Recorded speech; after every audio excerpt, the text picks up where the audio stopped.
Hello, ladies and gentlemen. This is Eddie Marcus here again. And I declare, in my conversation with you, I want to make it as clear as I possibly can about things I've learned, things I've truly learned that will really, really help us.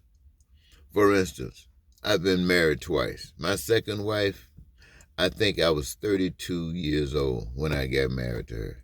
My first wife, I was 20. It lasted 10 years. But at the end of that 10 years, when I went into the second marriage, I told my second wife, we don't want to do credit cards. Why? Because I understood the dangers of credit card. I had gone through with the first marriage. But then, what did the second wife say? Oh, that doesn't mean anything. We can deal with it. And so what happens? Everybody knows what happens when you use credit cards. But people don't want the information. That's just an example. Babe, I'm sorry. I just want to use that. Thank you for giving me an opportunity to. What I really want to say to all of the people, if they would listen, is this. I went to hell. And believe me, as best you possibly can. And it is absolutely devastating what I saw there. I saw people having all kinds of parties. People were having a wonderful time. I saw some of the best parties you can imagine with those who got great galls of money just doing everything they wanted to do. I saw planes and jets and islands that were owned by individuals and groups. Man, I saw a system of government that allowed some to have certain kinds of careers and others to have different careers. Some were service careers. Others were just, it almost looked like partnerships, negotiations, and etc. It's just that it was like the people were split up in classes, like A, B, C, class 1, 2, high class and low class, stuff like that. And then they measured the class by the amount of money that they were paid. And they basically determined and dictated to the people what they were to do, how they were supposed to do it, train them, without the people really knowing what was going on, because the people thought they were playing a part in what they were doing. And they did this because they thought they had representatives. And these representatives were supposed to have been speaking there for them. But I believe in 2020, it's where you really got a chance to see how the representatives were reneging on the people. I mean, like you had never seen it before for those of you who lived in the 21st century. It was like this stuff you had never seen before. You saw a president of the United States who violated all the rules. And while the people had some representatives there called the House, and they raised hell and said this is not going to go on, they had another representative body that had more power who said that we're going to allow this to go on. As ugly, as evil as it was, you saw these same people say we're going to permit it to go on. And then the guy came in and he was doing even some more dirty things. You look it up. I don't want to repeat it. And this House power, this Senate said it's okay. And then when they impeached him, they allowed him to go on. And then they held him up, said this is what we want. This is the kind of leadership we want. And what they did is that they stood before the American people. 4 years earlier, they made a statement. It's all recorded right there for them and for the entire world to see. They made a statement that they spoke with authority from their hearts and from the law and the spirit of justice. And 4 years later, they reversed everything they said. They didn't apologize. They just reversed it as if they didn't say the first thing. And the American people saw this. And these are the people that they sent to represent them. This is why you have blacks against whites. You have minorities against majority. You have business against other private business. You got government business against private business. You got the church against the state. You got husbands against wives. You got everything is split. Everything is split. And because of this, you have racism. You have hatred. You have bigotry. You have, did I say racism? You got lying. You got cheating. You got stealing. You got killing. You got terror. You got war. Then you got people that come over and want to become dictators. Just grab people and put people in power because you accidentally let them get in, and they come in and like this one in Washington, D.C. in the 20th century, in 2020 is doing. Oh, man, it's as crazy as you can possibly be. The whole world has seen evil. Evil. In other words, everybody knows that they're in hell. Yes. Everybody knows they're in hell. I'm telling you about hell, ladies and gentlemen. Where am I speaking of? I'm speaking about where you're living at. It's hell. You might have a job. You might even have a house. You might even have a car. You might even have food on the table. You might even be able to access school if you want to, and a certain amount of health care. You might be able to do all these things, maybe take a vacation. But you're still living in pure O.D. hell. Now, if you don't think you're living in hell, look around you and see if somebody else is missing out on what you got. And you will find out that there are those that's missing out on what you got. Look around. You will see that there are those who got even more than you got. So what do? You strive to get more, so you don't have to be like the others who don't got. And as you strive to do more, you have to apply yourselves according to what is required within the system that you live in. Dog eat dog. That's the truth. That's the whole system. And so you are a part, playing a major part, even though you didn't know it. You say it's legal. They up there, they're doing all right. It was okay for them, so it got to be okay for me. Well, you got a lot of people who followed the law when it came down to being president of the United States. But then you found somebody who didn't. And what happened? You think it stopped him? No, it didn't stop him. People joined on with him. So this, my friends, is what I call it hell. K-O-D, hell. And all of the people in the world are living in hell. Now, why do I call this hell? Because where I come from, we have to have food, and we got it. Everybody, nobody's without food. Oh, man. We got shelter.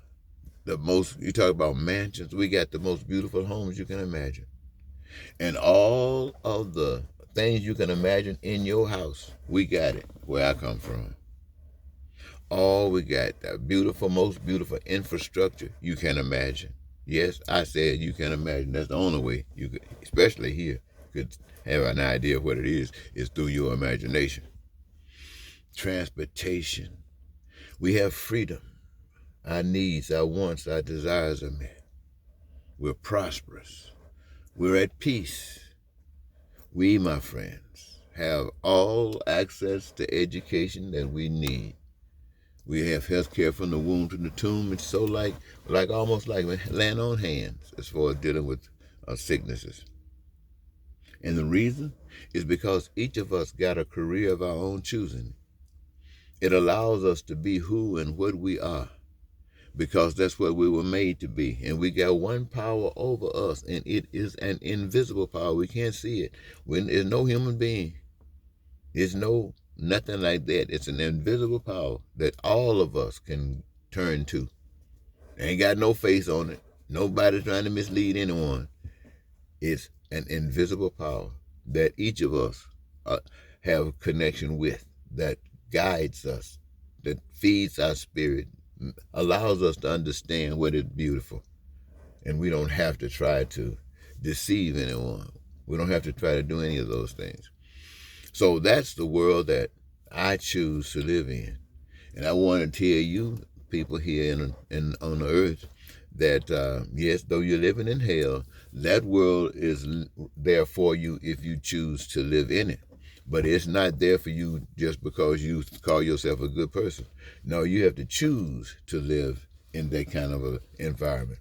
And the way you choose to live in that kind of environment is to start acting like you want to live in that environment by representing that environment as you best you can. Ain't no hurt over there. So if you see hurt over here, then if you want to live in that environment, you stand up and start teaching the hurt over here how to be like the free from hurt over there. That's what you do.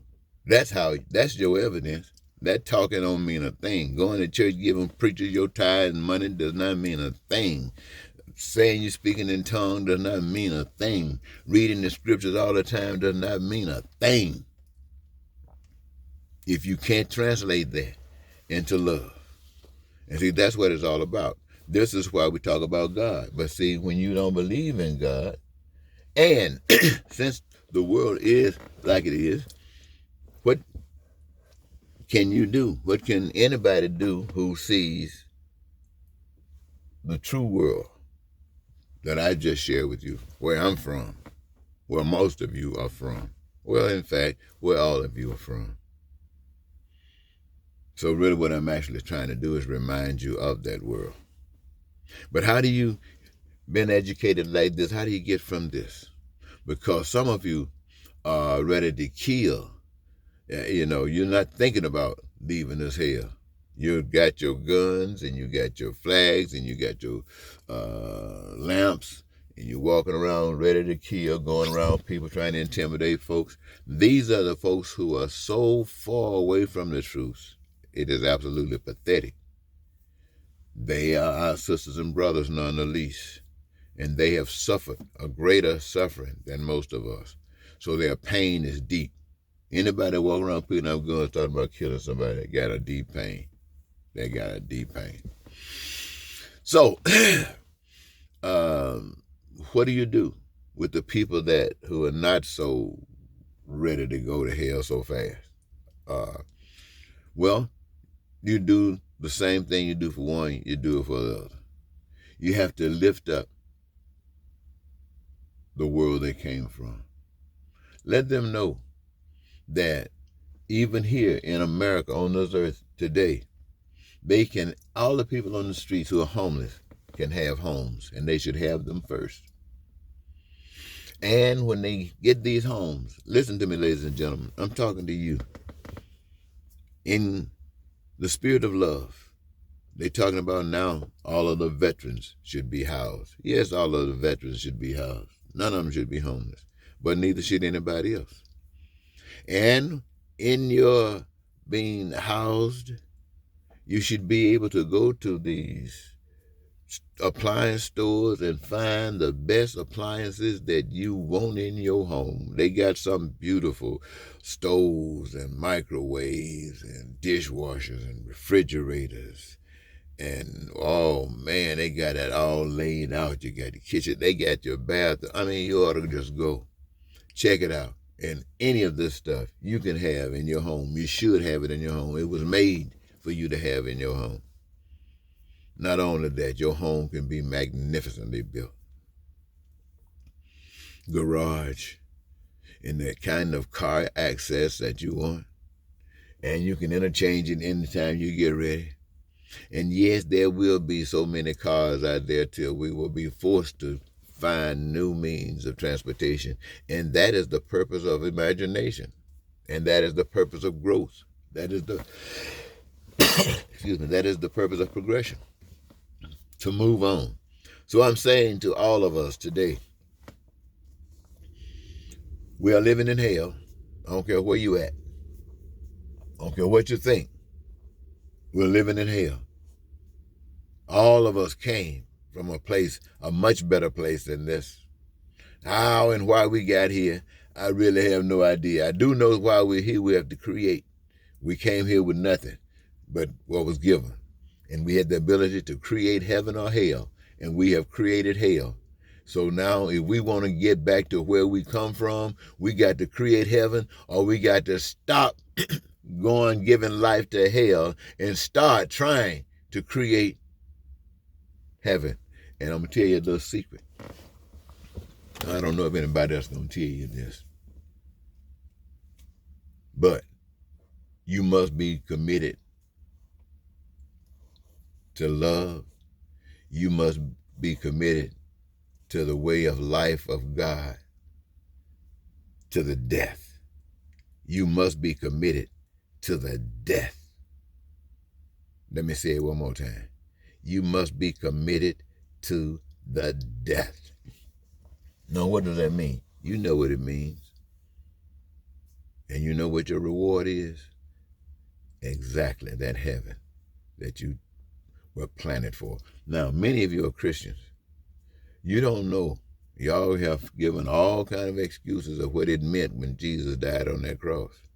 Jesus died on that cross not just because the world, the state rejected him, not just because the church, as it were, rejected him, but as a sign to all of us, that to get back to where we come from, we were going to have to resist the state and the church to the death. Well, I know many of you ain't going for that, but I thought I'd give you what I've been given. So next time, as Eddie Marcus say, goodbye.